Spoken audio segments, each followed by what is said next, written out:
রামনবমীর মিছিলের দিন কলকাতা নাইট রাইডার্সের আইপিএল ম্যাচ নিরাপত্তার খাতির এবং নিরাপত্তার ঘাটতি প্রশ্ন তুলে সরে গেল কলকাতা পুলিশ এবং রাজ্য পুলিশের ব্যর্থতায় গুয়াহাটি আসামে। এই যে নিরাপত্তার যে ব্যর্থতাজনিত যে কারণ দেখানো হচ্ছে, সেটা রাজ্যবাসী হিসাবে কতটা লজ্জাজনক? দেখুন, এর থেকে প্রমাণিত হচ্ছে যে বাংলার পুলিশ, কলকাতা পুলিশ, রাজ্য পুলিশ এরা তৃণমূলের কথায়, তৃণমূল সরকারের কথায় ওঠে আর বসে। যখন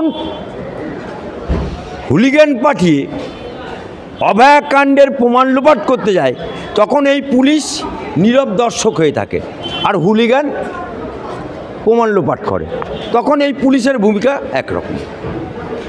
আবার যখন মালদাতে জেবি প্রকাশ্য দিবালোকে একদম গণতন্ত্রের বিরুদ্ধে, সামাজিকের বিরুদ্ধে, আইন বিরুদ্ধে প্রকাশ্য দিবালোকে দুজন কপোতকপিটিকে কাঁচা কঞ্চি দিয়ে মারছে তৃণমূল নেতা জেবি। পুলিশের কোনো সারা শব্দ নেই। আবার পুলিশের কাছে গেলে আবার বলে জেবির কাছে যাও। তার মানে পুলিশ হয়ে গেছে লাউ গাছ, পুলিশ হয়ে গেছে পুলিশ হয়ে গেছে ধ্বজভঙ্গ। যে কলকাতা পুলিশ আমাদের একদিন গর্ব ছিল, সেই কলকাতা পুলিশ আজকে নপুংসককে পরিণত হয়ে গেছে। আজকে খেলাও হবে, আবার রামনবমী হবে। এটাই নজরুলের বাংলা, এটাই রবীন্দ্রনাথের বাংলা, এটাই রামকৃষ্ণের বাংলা, এটাই বিবেকানন্দের বাংলা। কিন্তু পুলিশ রামনবমীকে এত ভয় পেয়ে গেছে, কই মুসলমানদের ঈদের তো এত ভয় পাও না, মুসলমানদের মহরমে তো এত ভয় পাও না, মুসলমানদের শবে বরাতে এত ভয় পাও না, মুসলমানদের ঈদুজ্জোহাতে এত ভয় পাও না। আজকে রামনবমীকে, সনাতন ধর্মের রামনবমী উৎসব পালন হবে, এ ডার কিসলিয়ে? আজকে যে আইপিএলে যে খেলাটা হতো আমার ইডেনে, দর্শকরা বঞ্চিত হলো, খেলাপ্রেমী দর্শকরা বঞ্চিত, কলকাতার এবং এর একটা ট্যাক্সের ব্যাপার ছিল। অর্থনৈতিকভাবে সবল হতো রাজ্য সরকার, লাভবান হতো, সেখান থেকে বঞ্চিত হলো। সুতরাং এরা নিজেদের আখের গোছাতে ব্যস্ত। আর দিদিমণি এই সময় যেখানে রামনবমী, ঈদ, আইপিএল সব একসাথে পড়ে গেছে, এই সময় দিদি চলে গেল কোথা? লন্ডনে।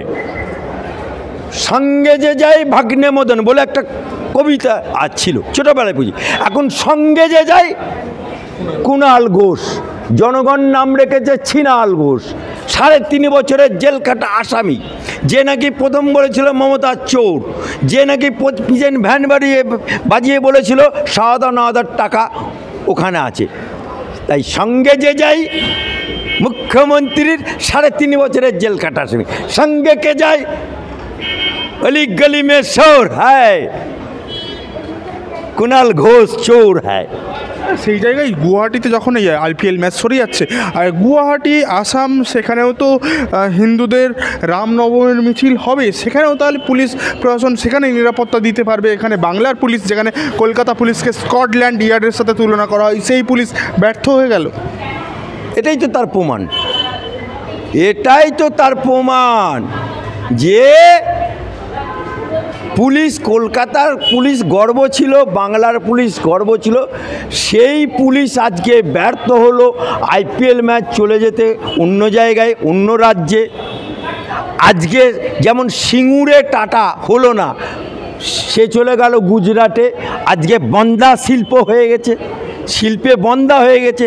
ঠিক সেই রকমভাবে আজকে বাংলার পুলিশ, কলকাতা পুলিশ আজকে নপুংসকে পরিণত হয়ে গেছে, এটাই তার প্রমাণ। টাটাকে তাড়িয়ে দিয়ে এবার লন্ডনে গিয়ে শিল্পের আহ্বান। হ্যাঁ, আমাদের মুখ্যমন্ত্রী তো প্রতি বছর লাল কার্পেট বিছিয়ে শিল্প সম্মেলন করে, সুস্বাগতম, ওয়েলকাম। আবার উনি যখন শিল্প আনতে গেলেন কিছুদিন আগে বাইরে, স্কটল্যান্ড না কোথায়, সঙ্গে কে যায়? ওই ভাগ্নে মতন, ওই কুণাল ঘোষ, ওই 3.5 বছরের জেল খাটা আসামি। ওখানে একটা শিল্পপতি পেল না। অবশেষে আমার দক্ষিণ কলকাতায় বাড়ি, সৌরভ গাঙ্গুলি, যে কিনা ক্রিকেটার হিসেবে নমস্য ব্যক্তি, কিন্তু এই সৌরভ গাঙ্গুলিকে পাশে বসিয়ে, স্কটল্যান্ডে পাশে বসিয়ে বলছে বাংলায় শিল্প কর। যার একটা চায়ের দোকান করার ক্ষমতা নেই। এই সৌরভ গাঙ্গুলি বিইং এ দান্দাবাজ, এই সৌরভ গাঙ্গুলি একটা চিটিংবাজ, এই সৌরভ গাঙ্গুলি মহা ধান্দাবাজ। কারণ আপনাকে বলেছি, এই সৌরভ গাঙ্গুলি বামফ্রন্টের আমলে সুভাষ চক্রবর্তীকে ধরে উদীয়মান ক্রিকেটারদের তাদের তৈরি করার জন্য ক্রিকেট একাডেমি করবে বলে সল্টলেকের মতো জায়গায় 1 টাকা দিয়ে জমি করেছে। সেই ক্রিকেট একাডেমি কোথায় গেল? জবাব দিতে পারবে সৌরভ গাঙ্গুলি? হ্যাঁ, জবাব দিতে পারবে? হয়ে গেল, জমি হরণ হয়ে গেল সৌরভ গাঙ্গুলির। দ্বিতীয়, যখন ওকে আর বাজারে কেউ ক্রিকেট খেলা তার কেউ পুচ্ছে না, হঠাৎ করে দেশের মানে বামফ্রন্টের সাথে হয়ে গেল।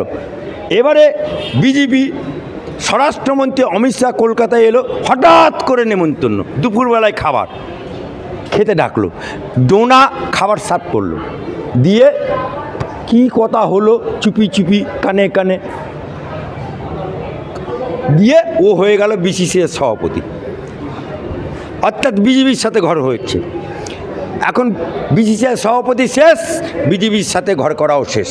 এখন দিদি ভক্ত হয়েছে, দিদির পা চাটছে, এখন বলছে শিল্প করব। যে নিজের বাড়ির যে মহিলা কাজ করে তাকে একটা শাড়ি কিনে দেয় না, সে আবার করবে শিল্প। চায়ের দোকান করার ক্ষমতা নেই, সে হবে শিল্পপতি। হ্যাঁ, ছাগল দিয়ে ধান চাষ হয় নাকি?